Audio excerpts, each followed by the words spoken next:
ಬೀದರ್ನಲ್ಲಿ ಭೀಕರ ರಸ್ತೆ ಅಪಘಾತ ಸಂಭವಿಸಿದ್ದು ಕೆಕೆಆರ್ಟಿಸಿ ಬಸ್ ಹಾಗೂ ಬೈಕ್ ನಡುವೆ ನಡೆದ ಮುಖಾಮುಖಿ ಡಿಕ್ಕಿಯಲ್ಲಿ ಇಬ್ಬರು ಬೈಕ್ ಸವಾರರು ಸ್ಥಳದಲ್ಲಿಯೇ ಸಾವನ್ನಪ್ಪಿದ್ದಾರೆ. ಆ ಕುರಿತು ಒಂದು ವರದಿ ಇಲ್ಲಿದೆ ನೋಡಿ. ಹೌದು, ತೆಲಂಗಾಣ ಕರ್ನಾಟಕ ಗಡಿ ಭಾಗದ ಬೀದರ್ ಸಮೀಪ ಈ ದುರ್ಘಟನೆ ನಡೆದಿದೆ.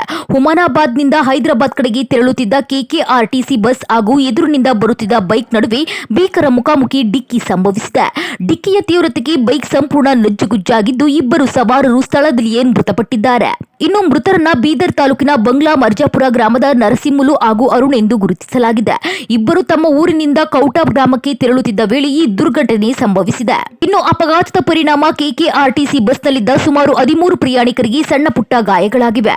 ಗಾಯಾಳುಗಳನ್ನು ತಕ್ಷಣವೇ ಬೀದರ್ ಬಿಮ್ಸ್ ಆಸ್ಪತ್ರೆಗೆ ದಾಖಲಿಸಿ ಚಿಕಿತ್ಸೆ ನೀಡಲಾಗುತ್ತಿದೆ. ಘಟನೆ ಬಳಿಕ ಸ್ಥಳದಲ್ಲಿ ಕೆಲ ಕಾಲ ವಾಹನ ಸಂಚಾರ ಅಸ್ತವ್ಯಸ್ತಗೊಂಡಿತ್ತು. ಇನ್ನು ಈ ಬಗ್ಗೆ ಮಾಹಿತಿ ತಿಳಿಯುತ್ತಿದ್ದಂತೆ ಪೊಲೀಸರು ಸ್ಥಳಕ್ಕೆ ಭೇಟಿ ನೀಡಿ ಪರಿಶೀಲನೆ ನಡೆಸಿದ್ರು. ಅತಿವೇಗ ಹಾಗೂ ನಿರ್ಲಕ್ಷ್ಯ ಚಾಲನೆಯೇ ಅಪಘಾತಕ್ಕೆ ಕಾರಣ ಇರಬಹುದು ಎಂಬ ಶಂಕೆ ವ್ಯಕ್ತವಾಗಿದ್ದು, ಈ ಸಂಬಂಧ ಬೀದರ್ ಮಾರ್ಕೆಟ್ ಪೊಲೀಸ್ ಠಾಣೆಯಲ್ಲಿ ಪ್ರಕರಣ ದಾಖಲಾಗಿದೆ. ಒಟ್ಟಾರೆ ರಸ್ತೆ ಅಪಘಾತಗಳು ದಿನದಿಂದ ದಿನಕ್ಕೆ ಹೆಚ್ಚುತ್ತಿರುವ ಹಿನ್ನೆಲೆ ವಾಹನ ಸವಾರರ ಸಂಚಾರ ನಿಯಮಗಳನ್ನು ಕಟ್ಟುನಿಟ್ಟಾಗಿ ಪಾಲಿಸುವ ಅಗತ್ಯ ಮತ್ತೊಮ್ಮೆ ಮನದಟ್ಟಾಗಿದೆ.